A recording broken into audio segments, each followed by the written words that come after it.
Welcome to the 11th or 12th season premiere of KAIST 1, which is going to be about Azerbaijan. I would like to, before starting, I would like to thank all the students who accepted to participate, the students, country representatives. Please give a warm round of applause for Javid representing Azerbaijan.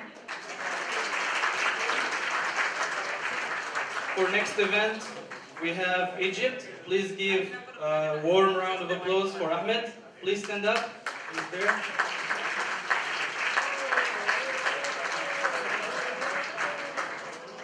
Next, we have Panama. Please, Anna, not here. So the event of Egypt will be in 2 weeks on, I believe, April 9th. And the event of Panama will be after midterms on May 7th. And also Morocco. Mona, is she here? No? We can give a round of applause, it's okay. And Morocco's event is on 21st. So usually in the season premiere, we get to introduce what KAIST 1 is. So, but because of the great and loaded content of today, we will skip it. So for people who know what KAIST 1 is, good for you, you won't listen to it one more time. For the people who didn't come, I know that you know that there is free food, but you will discover that KAIST 1 is more than that. So today we have very special guest. I would like you to welcome KAIST Associate Vice President, Professor Meng Song-hyun. Please give him a round of applause.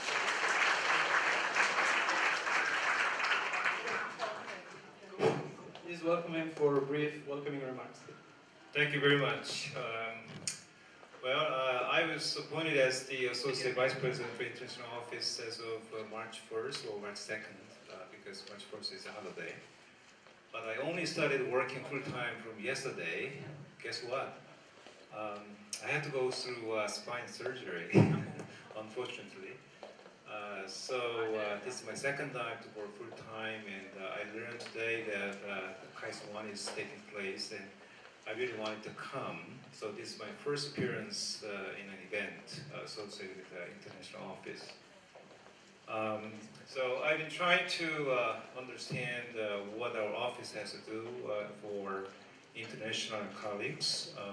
So I'm still in the process of learning all the things, but I believe that our staff members have been doing a wonderful job trying to help you out with this kind of event as well as other events.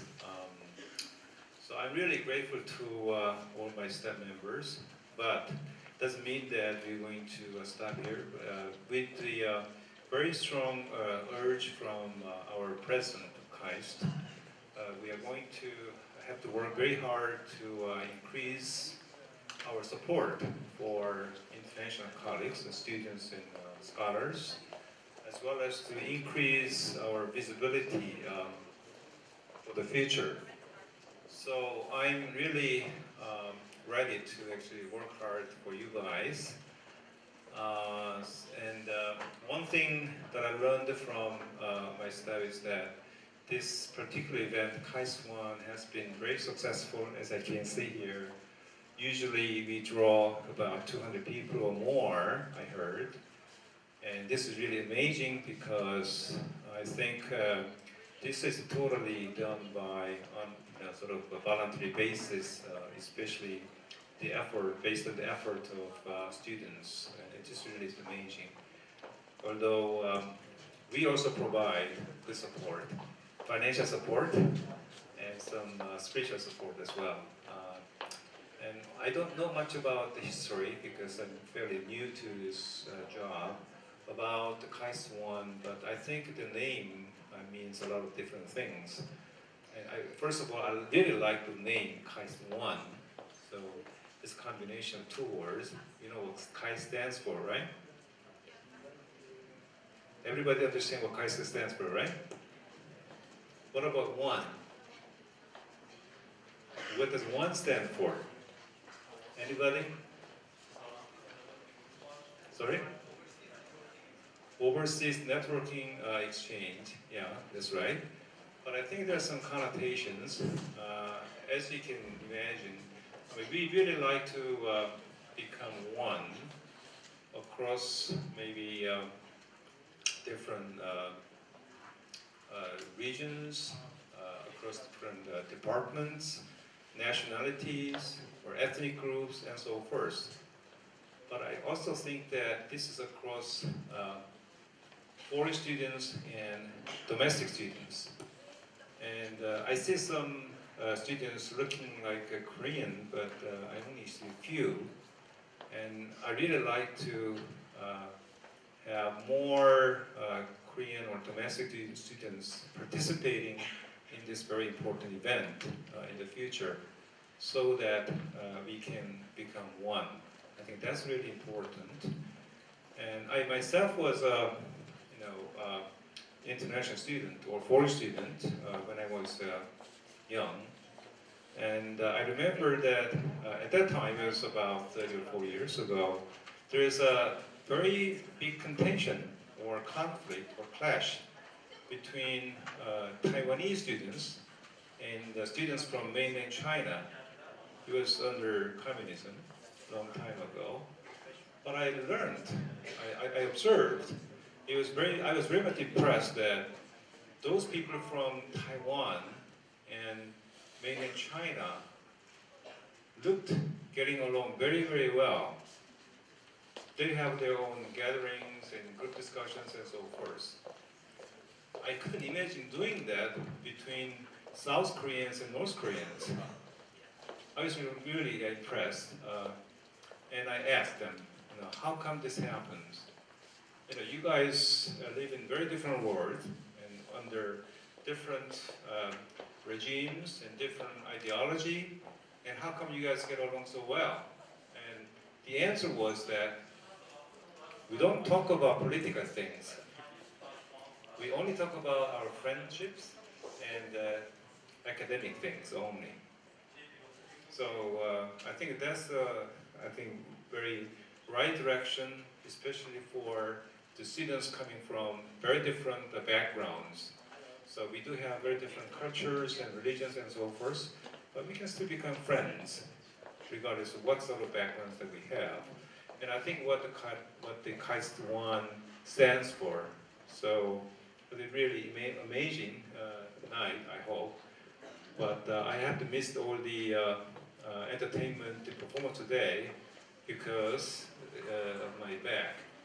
I'm kind of wearing my armor. So I really have to take a rest. And thank you very much for coming together here. And again, I promise that we are going to have even stronger support for this event as well as other events. Thank you very much.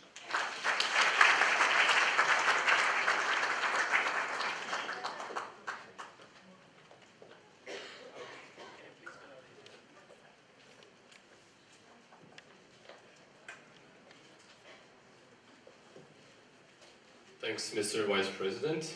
Thank you, Mr. Vice President. I would like to, we are actually pleased to have guests from the Republic of Azerbaijan's embassy. I would like you to first welcome the First Secretary, Mr. Faruk Chumayev. Please give him a round of applause. Please welcome him for brief congratulatory remarks. Good evening, ladies and gentlemen, dear students. Actually, it's really hard to be here tonight, Day of Azerbaijan, which is organized by our students. Actually, KAIST, as you know, is one of the prestigious universities in the world nowadays. And we, of course, are proud that our students from Azerbaijan also study here and doing the best to give some experience to our country, Azerbaijan, which has a long history. And today, our students will present, which will show you some brief information about Azerbaijan. But education is very important, especially for young countries like Azerbaijan, who was independent in 1991 after the collapse of Soviet Union. That's why for Azerbaijan, so young countries has a who actually choose his way, achieve his target for development. The education is very important. That's why that our students study in one of the prestigious universities in the world. One of them is KAIST. And our government is very actually paying more attention for educate people abroad, and we have a program for scholarship for students abroad. And we want to get experience of such countries like Korea, who have achieved for a short term. We know that history about Korea, that 40, 30 years achieved this actually miracle of Han River. That's why education as well is very important for us as well. And I will actually this night for Azerbaijan, and we'll be happy to, we'll enjoy this night, and we'll enjoy some information about Azerbaijan. We'll know about the culture of Azerbaijan. We'll get information about the cuisine and some dance and trend dances. Actually, welcome again to this night. I would like to thank you all of them.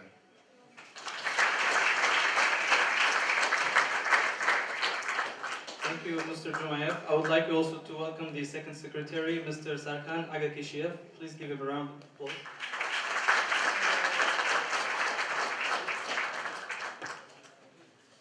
I would like to thank the International Office for their constant support for KAIST-1 and the international community. And before that, I guess everybody wants to see the event now. So hope you enjoy. Thank you. Hello, ladies and gentlemen, again. 안녕하세요, 여러분. First of all, I also appreciate Mr. Vice President for taking his time coming over and giving his speech, although he was, said he got just out of surgery.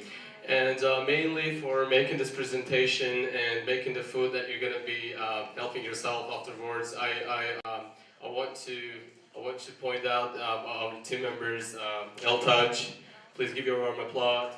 And finally, we are not many here, we are just 4 students, and we tried our best in this busy period of semester to show something interesting. And coming to foods, Karim said that they're going to be free food, but I wouldn't call it just food. It's something going to be very delicious, and I think it's something that even me, since September I've been here, I didn't taste in Korea, so it's going to be a little moreover delicious. Thanks so much for your attention, and let's get started.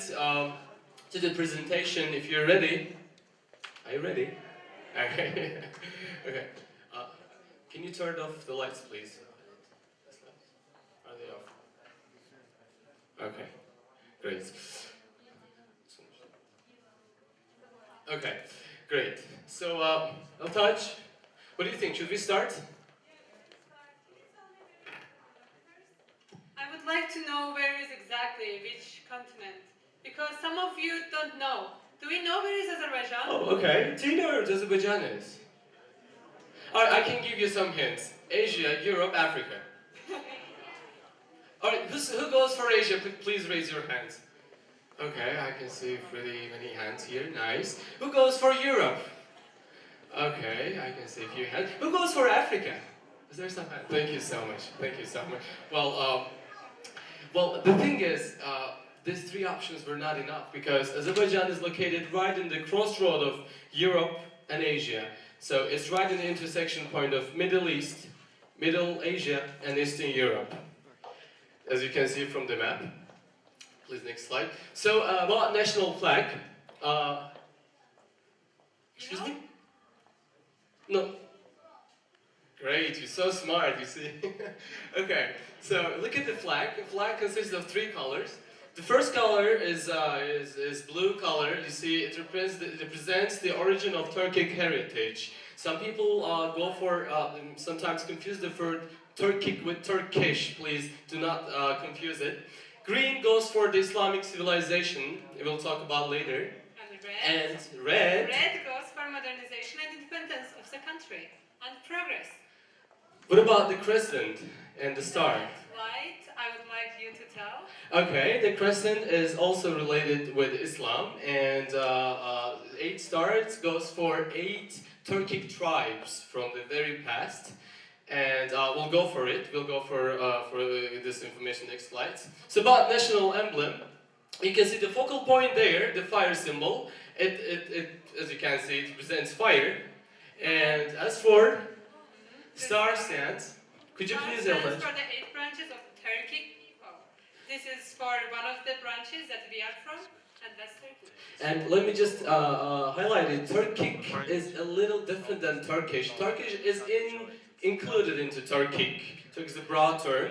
All the countries, all the tribes, all the communities speaking Turk language called Turkic nation. So we're one of them. And as for the branch, the stalk of wheat symbolizes richness and fertility, and the branch of oak symbolizes antiquity of the country. So we'll give brief information later slides. So please, Khalid, could you? Okay, some basic information we'd like to give. Well, just before our diplomat said it's a new country, he's right, because we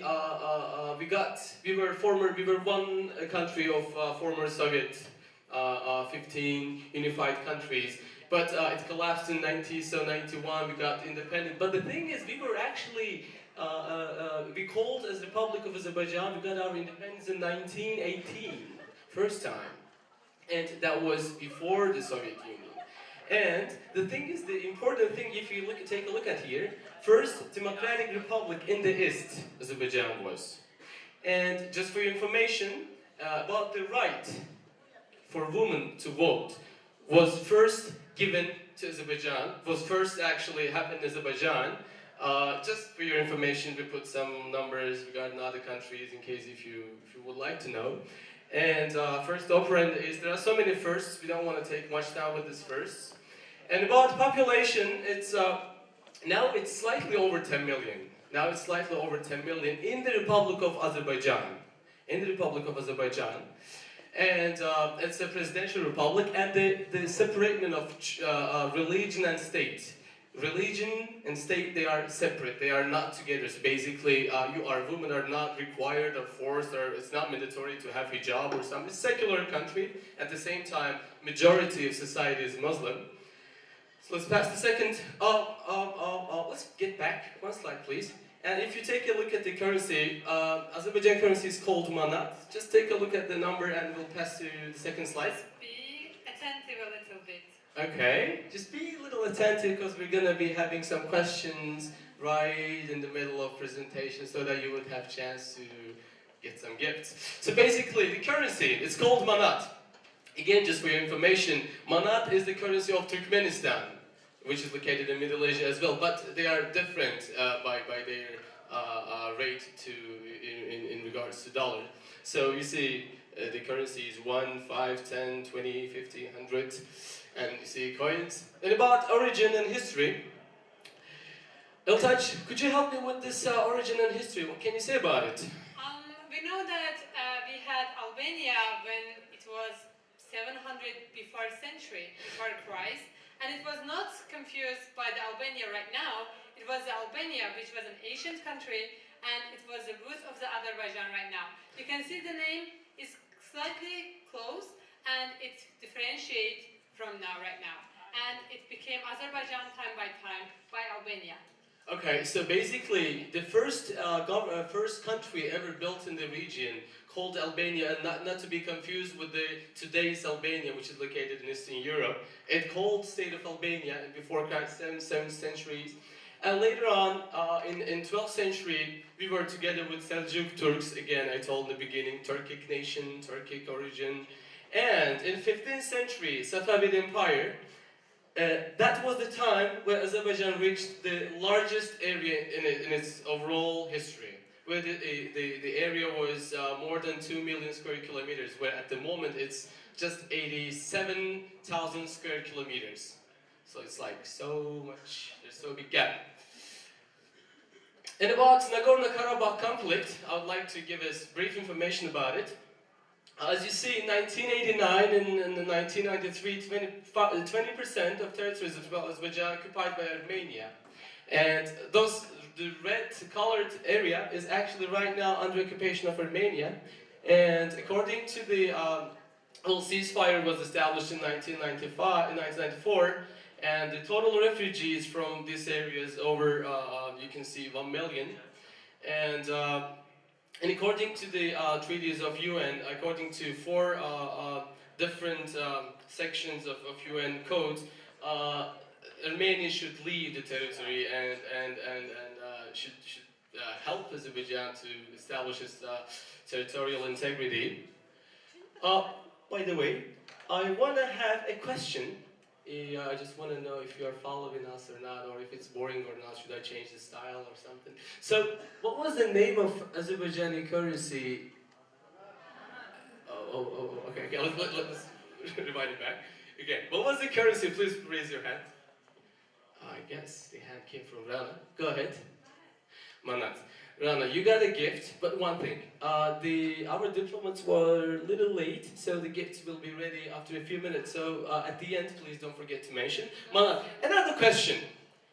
Can you convert manat to dollar? 1 manat equals to, or $1 equals to? Okay, again. 1, 2, 3, raise your hands. Alright, who's this? Okay, please. 0.95 USD. Absolutely. Please remind at the end of the presentation. Great. Oh, we do already. Great, great. Please come up. Please come up. First, Khalid, first. But it's not fair. Please give your warm applause to. First, ladies go first. Okay, go for ladies first. Rana. Your warm applause again, please. To Rana. Okay. I'll give you some interesting facts from history. I guess we have some Swedish students here. Maybe that would somehow involve them in this matter too. So, first ever oil boom in the world was in Azerbaijan, and the sub-region's name was Balakhama in the world in 1885.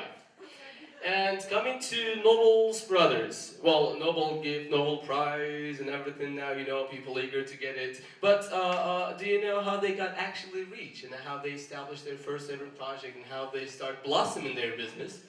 That was in Baku, Nobel's first kerosene factory. It was again in Azerbaijan. And again, in 1846, the first hand-dug oil wells in the world, again, was in Azerbaijan. Just, again, a small information. Right after 13 years, in 1859, it was in US. So I'm just trying to give first in the world, and first offshore oil fields in Azerbaijan, and first rail tank cars in Azerbaijan, and the first ever oil refineries in the world was in Azerbaijan too. Right before every other places, other countries were acquainted with oil, gas, its exploration and everything. As you see, we did a lot with oil, I think. And two more information, two more interesting facts. In Second World War, well, I guess you guys have some brief information about Soviet Union, post-Soviet Union, and Germany, war, some Second World War. You've got some information about it, right? So, just like telling it briefly, Soviet won the war. But thanks to what?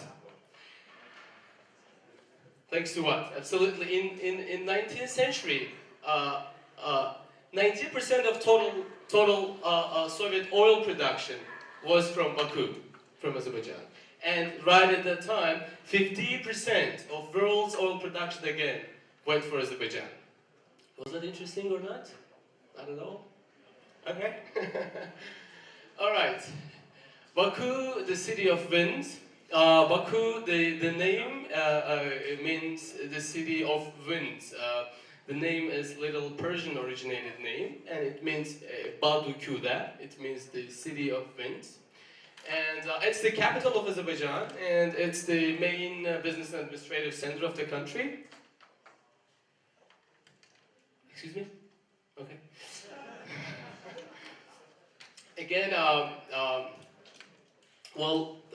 don't know what to say about Baku. It's a place with very ancient architectural exemplaries. It's a city with modern architectures again, and all the things. You know, I don't want to take much time about it because we have more interesting things in the next slide. So let's take a trip to Azerbaijan. I would like to ask Mr. Khalid to give us some information of it. Khalid, please. Hello everyone, so I'll take you to a short trip to Baku so that you can feel at least in Baku for around 10-15 minutes and maybe then you can decide to go again. Embassy stuff here so you can ask for visa maybe. And yeah, so one of the fascinating streets of Baku is Nizami Street. Basically, it's a central street with all boutiques, restaurants and everything there. So most of the foreigners, usually when they first come to Baku, they usually go there. So you can meet many foreigners basically on the street. So following the Nizami Street, like 10 minutes walk from the Nizami Street, where is Boulevard, the seaside park basically, and on the left side you can see night sightseeing there from the top of the building, and some people are running, basically jogging in the morning on the seaside, basically. Sometimes some also foreigners who are taking like apartments, renting apartments over there. So it's pretty nice place, like for tourism and for foreigners living and also for the local people. Khalid, excuse me for interrupting you. You just said sea. What sea are you talking about? Oh, right. Actually, it's not the sea. It's the largest lake in the world, basically. What is the name of it? Could you say its name? Caspian Sea. So the water you're seeing there, it's actually a lake, very large lake, the largest lake in the world. So they call it basically Caspian Sea. So it's called sea, and it's very big. So due to the reason that due to the of its big area, people call it. Geographically, it's called sea, but it's biggest lake. The water is salty. The water is salty, basically. Yes. Yeah, so you'll never drown. You have chance, but still less. Anyways, yeah. If you follow the boulevard on the seaside, where is New Carpet Museum. Actually, Azerbaijan is very famous for carpets, actually, and Azeri carpets are included in the masterpiece of intangible heritage by UNESCO. So they have really very difficult patterns, very complicated patterns, and they've been developing over the years during the culture, and all the events in the history of Azerbaijan have been portrayed basically in these patterns. Khalid, could you tell me, is it easy to go and get this carpet? Yeah, that's the problem basically. These carpets are not that cheap. So maybe the cheapest one you can get for $5,000 or something, maybe the cheapest one. And they're really like luxurious. And if you're lucky, you can get it, because so usually ancient things are not allowed to take out of the country. Maybe none of us has this carpet at home. We have some copies or something, but it's not the original handmade. It's just fabric made in fabric. It's not handmade. The handmade ones are really expensive and they're done by professionals, basically. And further, and also entertainment, sure, there's a lot of entertainment in the seaside as well in other parts of the Baku. Here on the picture, just some few places on the seaside, some shopping malls, restaurants and hotels and everything. So basically, you can find everything on this place if you need at once everything. Yes.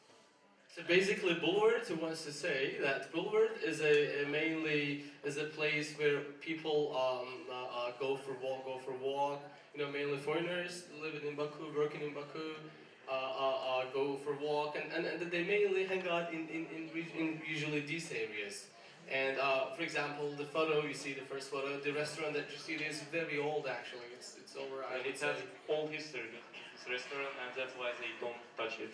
They still keep it for a very long time. A few hundred years old. So it's kind of it's a place where past meets future or old meets new, something like this. Yes. Let's go further. And also at the end of the park, you can take funicular. It's basically a railroad car. Going on top of the hill, basically. So on the seaside there is hill which you can climb, which you can go up to the hill by these cars. I think actually they are free, so anyone can take it and they are free of charge. And so. Dağüstü Park is written. Dağ means mountain, üst means on. So basically on the mountain. So it's kind of a park established on the mountainous hills, and it overlooks the city. It gives you very good. For example, this view was taken from that park, and it's a really good place if you want to have some memories. Exit from the railroad car. Okay, let's go further. And yes, as we told previously, Baku is kind of such a city where we have very old style, like buildings, and at the same time we have very modern buildings. So well, İçeri şehir, if you yeah, elaborate it, Old Baku, that city is a core of Azerbaijan. It's a pearl of Azerbaijan. Yeah, it's pearl of Baku. It's from 6th, 7th BC, basically. This city, these walls are in the UNESCO heritage, and it's from very old time, but we still keep it and we try to restore and do some maintenance there, and around that we're building new buildings, but still keeping same. Don't touch these buildings, basically. Well, the photo is the quality is a little low, but mostly the building inside there. Some of them belong to 6th century, some of them belong to 7th, some of them belong to 12th century. We have Maiden Tower. Can you pass to? Okay, that you see there, Maiden Tower, that belongs to 12th century actually. And this wall is the wall which surrounds the inner city, the old city. And again, I'm saying this, they belong to very ancient times, very past. And what you see here, again, fortunately, can you turn off the light, please? I guess it's, okay. So what you see here is, this is also Shirvanshah's palace inside the inner city. And that palace also belongs to 12th century. And by the way, Shirvanshah's palace was, inner city was the capital of Shirvanshah's palace at that time. And basically there are so many old things and there are so many ancient things. If you enjoy, of course, taking photos with historical things and traveling around historical things. So this is also the inner city, some other views from different places. So all the city inside the walls basically looks like this. And one more interesting fact, the streets in inner city are like amazing. And as far as I know... You can see on the picture basically, all streets are like that. Yeah. Made from old bricks. And also, you can't basically, if you basically lost in there, it's gonna be the hardest job for you to with your friend there, because the streets are so amazing. If you don't know the streets, then you may get lost even. Easily. Yeah. Okay, so let's move on to the ashiks. These are our folk music performers, basically. You could meet them actually a long time ago in this inner city. Maybe you can even meet now if you're lucky, but not usually. It was a long time ago. So they're holding, as you can see, the national instrument, saz, right? Javid knows. Okay, I'll go ahead and continue from this part. Thank you, Khalid. Here, this instrument called saz, basically S-A-Z, saz. Well, there are so many ancient instruments. We'll try to demonstrate ones in the next minutes. So basically, saz, please listen carefully. Those who play saz called ashur, and it's as you see, they are basically folk music performers. And so for traditional dresses that you can see on our dressing up today, me and Javid, this is actually not our everyday clothes. This used to be higher level of the people that were wearing, and they were called beys and hanams. And how do we call now, Javid? What do we call each other by now, the way, Javid what Bey? you say is Mr. Yes. Mr. Khalid. We say Bey, but we put it after the name. So we put the name in the first place and put the Bey in the second place. So not Mr. Khalid, but from now on I'm going to call him Khalid Bey.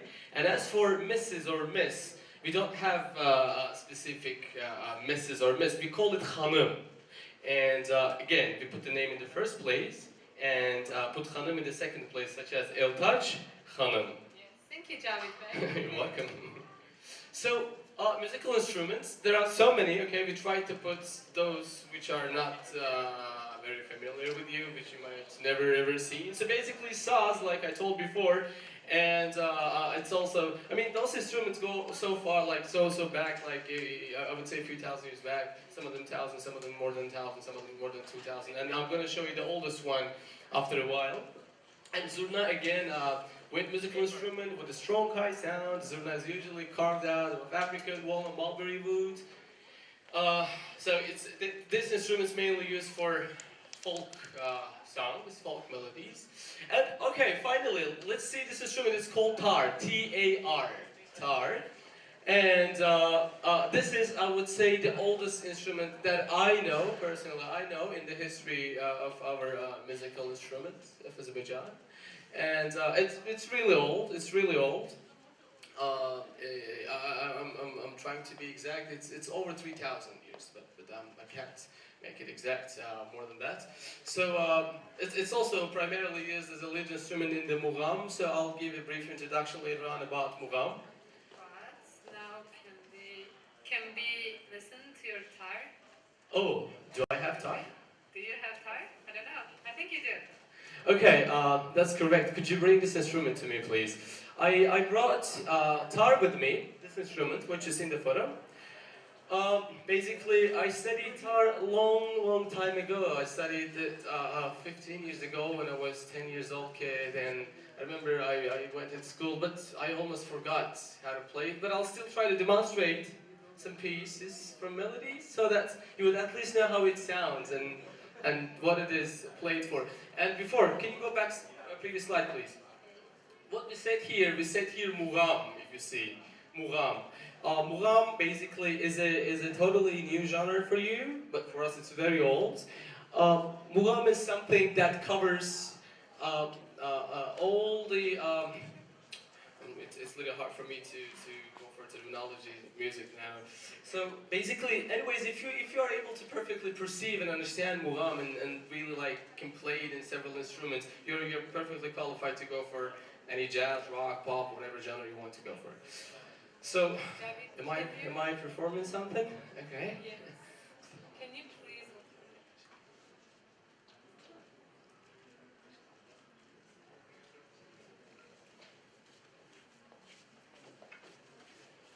We just didn't have the key, so we couldn't open the tar. So we're just waiting for him to open.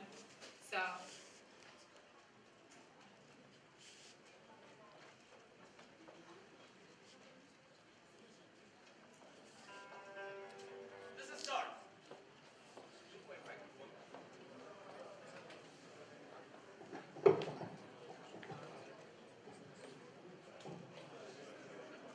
Okay, this is tar. Those who want to take photo, you can take it. I may come up a little bit.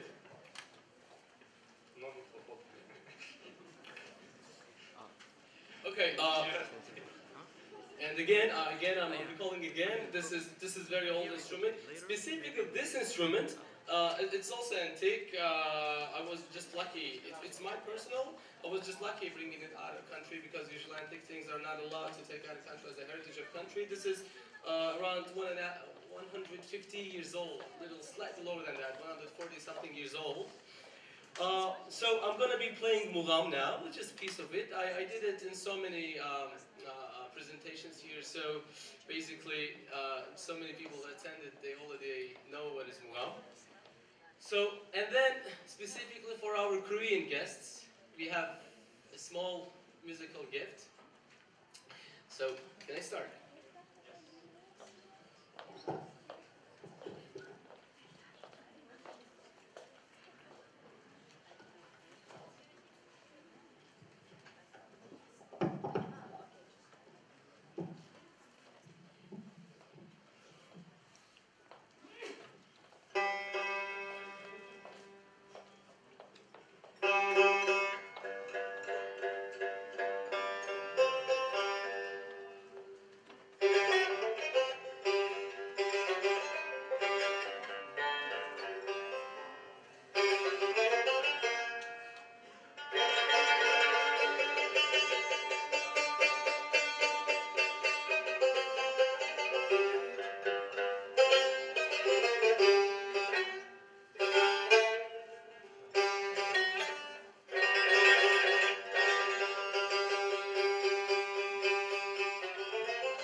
right.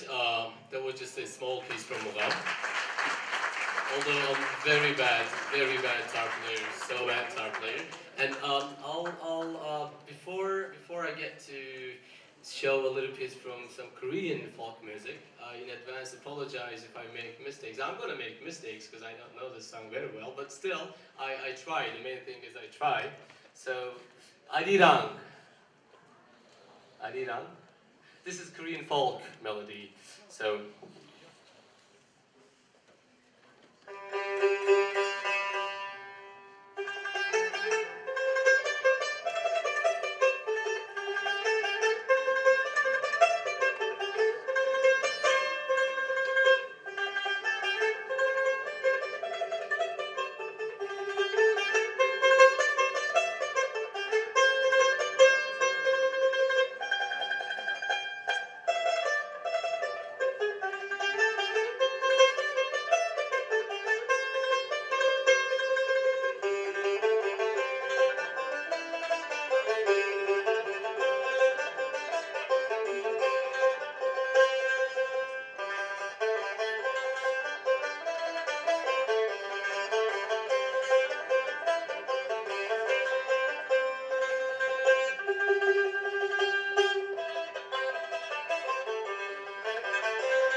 Thank you very much.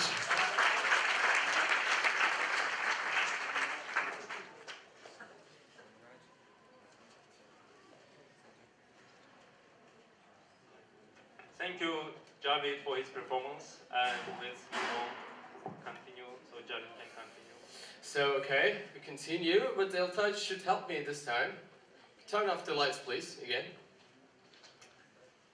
Azerbaijan has actually very unique nature, and we have 9 climate zones out of 11, which means we have 4 seasons, and most of the country you can see in one season, you can see a lot of climates. For example, if it's summer, you can see some snow in some mountains, and in winter you can see some warm, mild places as well.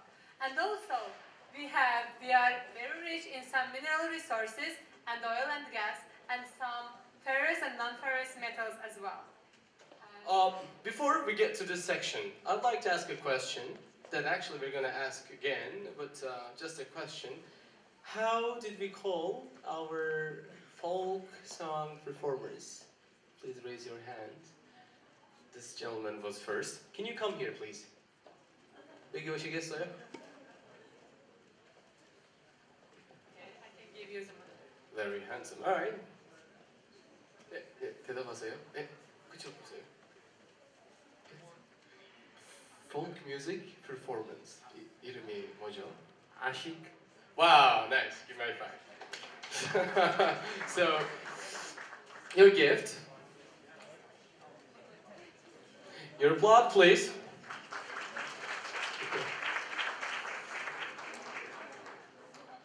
So where to invest in Azerbaijan? I really don't know where to invest because I'm not an investor.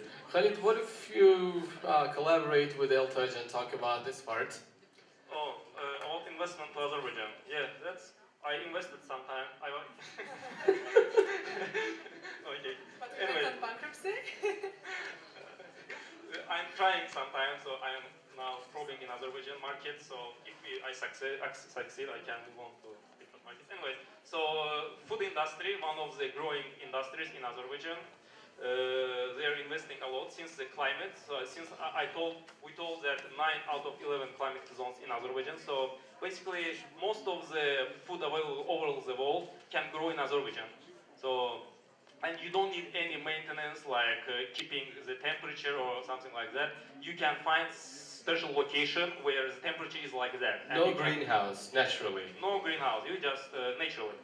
And also about tourism, currently government building new tourism zones, and basically they're trying to make it very attractive for tourists, as I showed previously.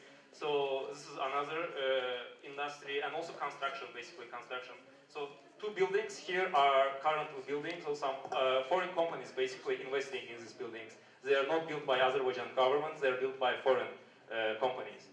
And coming to the alternative energy, since I told we had a lot of different climate zones in Azerbaijan, we have very sunny places as well as very windy places. So we have some wind factories, wind shells that we are currently building, and also some sun energies that sun power. We want to use it for future to get electricity. So this is one ongoing project that our country is trying to build in the future. Actually, Baku is called the city of winds. So due to location, where are a lot of winds, like in any season, summer, winter, it's always windy. So that's why they're building basically these windmills for transferring energy. Okay, 1 second. I guess while making the presentation, we forgot one very crucial, important part, where all our other countries I've seen it. We forgot it, Khalid. It's a big mistake for us. So how do you say, how are you? Basically, how do you say hi in Azerbaijan? How do you say hello? We didn't tell it to people. So Eltaj, can you please come up? Yeah. So how do you say hello or hi, whatever in Azerbaijani? Maybe someone knows. Maybe someone knows. Is there someone who knows? You know? You know? Oh, there is someone there Selam, as well. selam is in... Selam in Turkish, in Turkey, but we say salam. So basically, hi, hello is salam. The word comes, it's Arabic originated word again. It's salam. Salam. And how do you say, how are you? How are you? Do we know? Someone knows there. Okay, someone knows? Could you please come up here? Wow. Yeah, just come here, please. Google Translate? Really? Without Google Translate, please. Okay. So how do you say how are you? But wait, what's your name? Musa. Where are you from? Tajikistan. So how do you say how are you? Probably it's Najasan. Nice. Najasan. So one gift, please. He already knows it. Great. Wait, do you also say Najasan in Tajikistan? So one note again. Thank you so much, Musa. Thank you so much. So your applause to Musa. It's same. The grammar structure same as in Korean. Formal, a little upper formal, and upper formal. So 잘 지내요, 잘 지내세요, 잘 지내시죠, 잘 지냅니까, and so on and so forth. We also Nejasan refers to when you ask your friend how are you, Nejasan, which like san means you, like how are you, but not how are you, but how you. But if you say how are you, then Neja siz. Again, if you're asking older, Neja siz. Can you say it?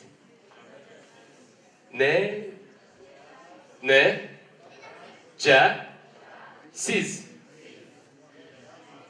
Absolutely. And how do you say I'm good? I'm fine. Yakşıyam.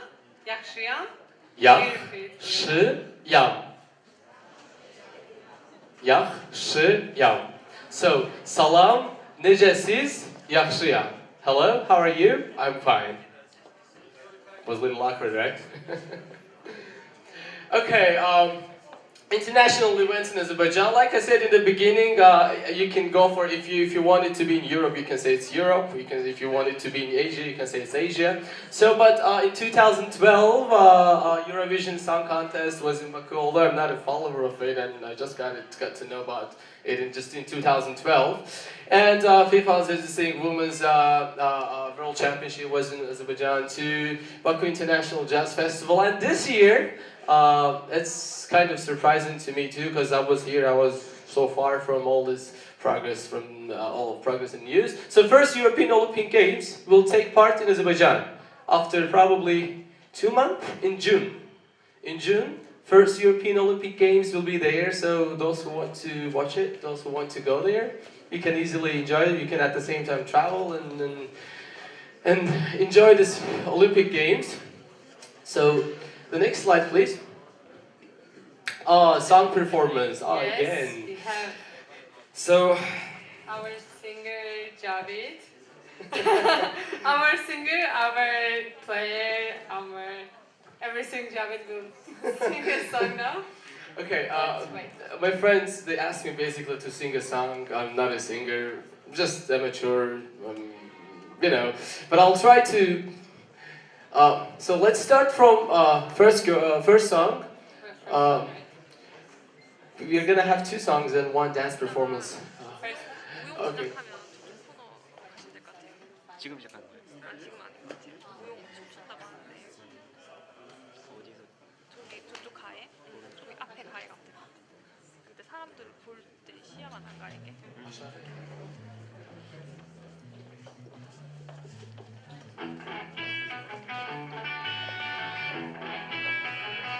Okay, the song called Baku's Girls. According to feedbacks of foreigners coming there, said that Baku girls are one of the most beautiful in the world. So I can't comment it. You may come in and you may say that.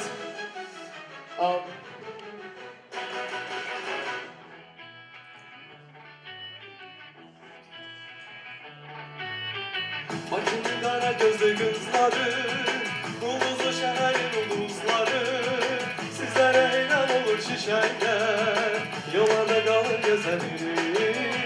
Sizlere heyran olur şişenler, yollarda kalır gözleri. Siz gönül olmayan, sizler olmayan, ömrünüzü hoş temiz, güzellersiz.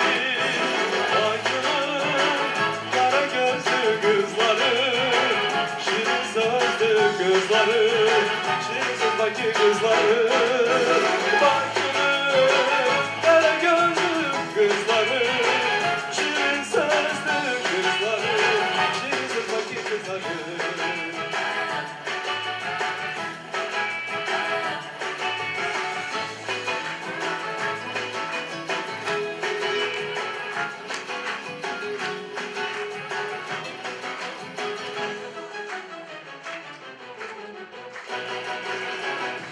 Şehirler görmüşem ben, bakıp çok güzeller görmüşem ben.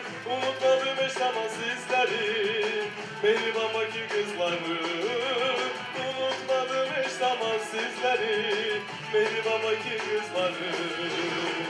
Siz gönül olmayan, siz yürek olmayan, arzusu hoş temiz, güzellersiz. Bakın kara gözlü kızları, şirin sözlü kızları, şirin sözdeki kızları. Bakın kara gözlü kızları, şirin sözlü kızları, şirin sözdeki kızları.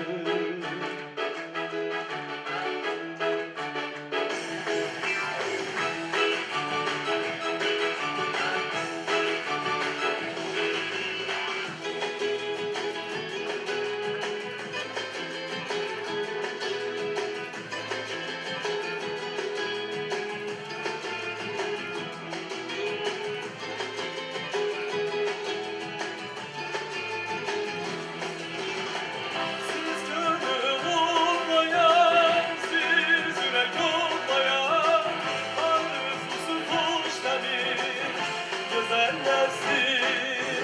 Bakın kara gözlü kızları, şirin sözlü kızları, şirin sözdeki kızları.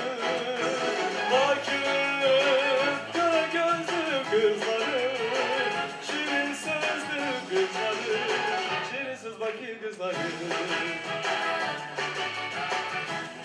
Thank you very much. Thank you so much. Thank you, Javid. Thank you for performance, actually. Let me just go. Now we will talk about some food. Do That you was like boring. food? Yes, we do too.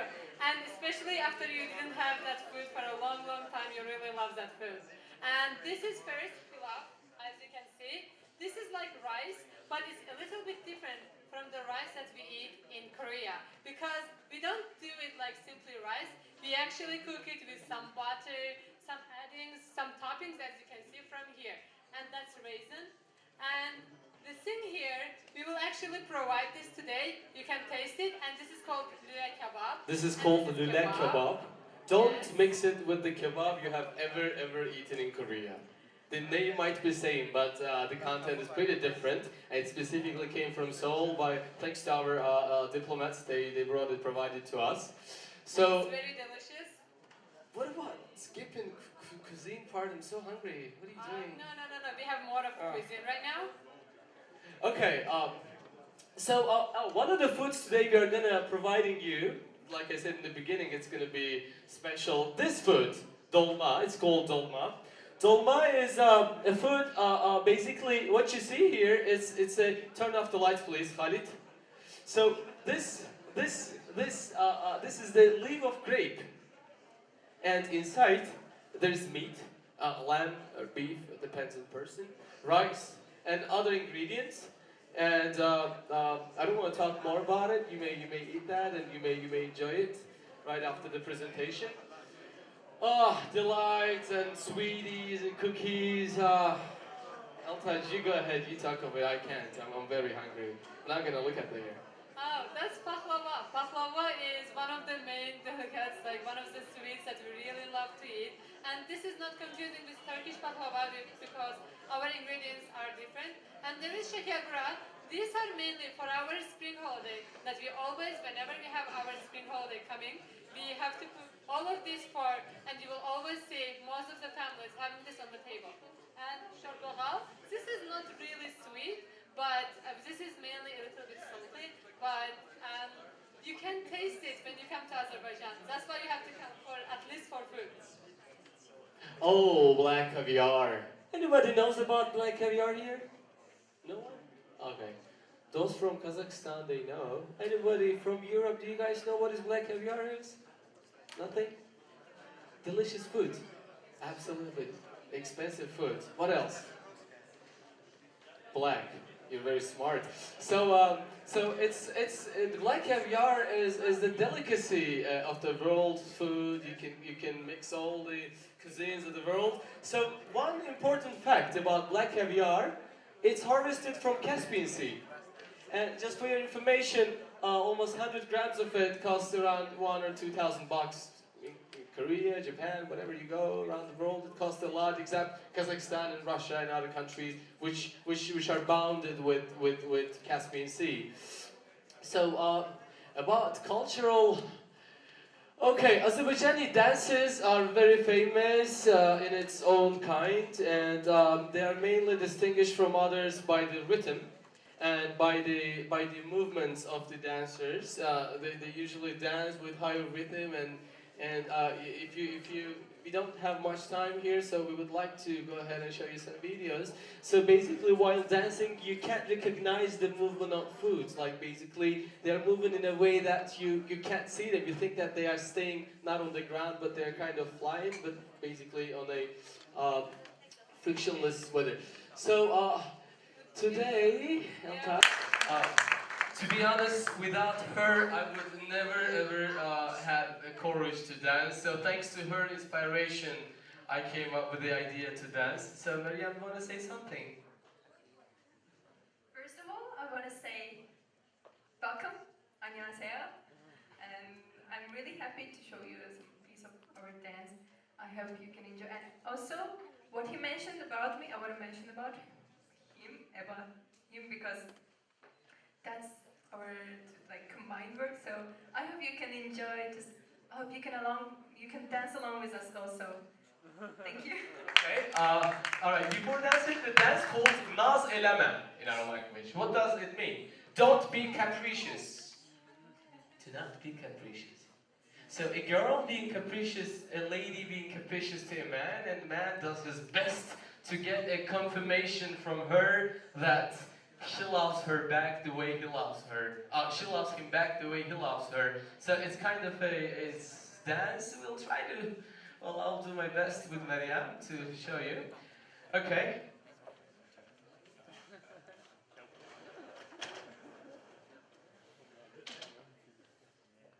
You guys ready? Ready? Ready? Let's pick up pose.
was part of it.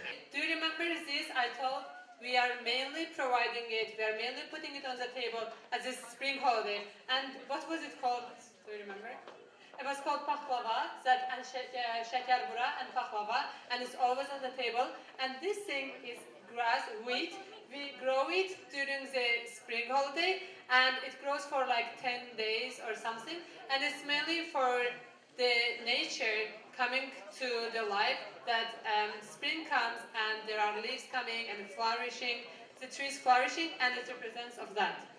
And I think... Okay, so it's kind of a last moment of our... he's saying me that ask the questions in the quiz. I think I already asked them, so maybe we can't. So you skipped this all. I'm going to ask a question that we did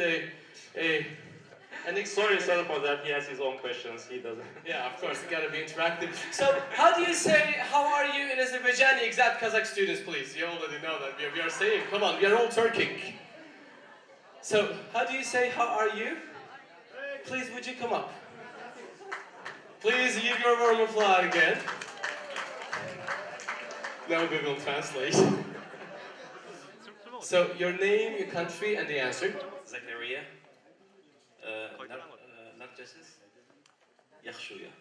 Wow, thank you. So where are you from? Algeria.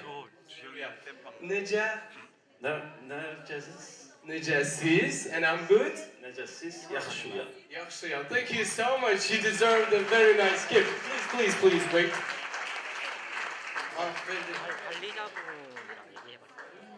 One more bigger gift because he answered extra questions that I was going to ask. So, any other questions? Khalid, any other question comes to your mind? Actually, we have the question, what is the capital of Azerbaijan? No, we're missing this question. Next question. Alright. So, we already asked the second question too. Please, Khalid, don't show them. We already asked them. Another question I would like to ask you. Can you tell one of the firsts in Azerbaijan? I counted so many first. So can you tell me one of them at least? Could you please come up here?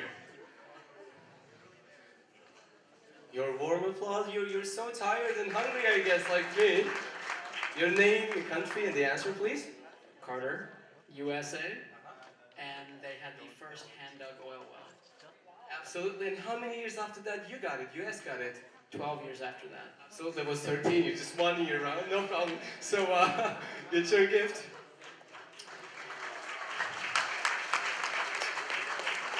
So how many remains? We have last question. And last gift, basically. What's the name of spring holiday? 어서오세요. 영어를 혹시 아시나요? Yes, I'm Nazir. I'm from Kyrgyzstan.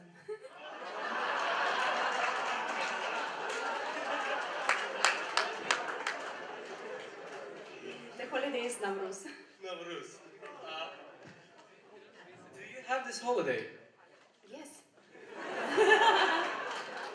That's absolutely correct.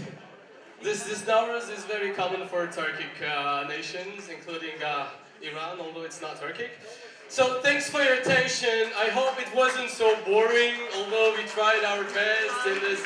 So, so much delicious food is waiting for you, but I would like to ask you... Excuse me, Okay. I would like you guys go from here, not from the back door, please. Can you do that? Yeah, when you're leaving, please leave from the back door. And thank you very much for your Thank you, coming. attention, for your time. Thank you.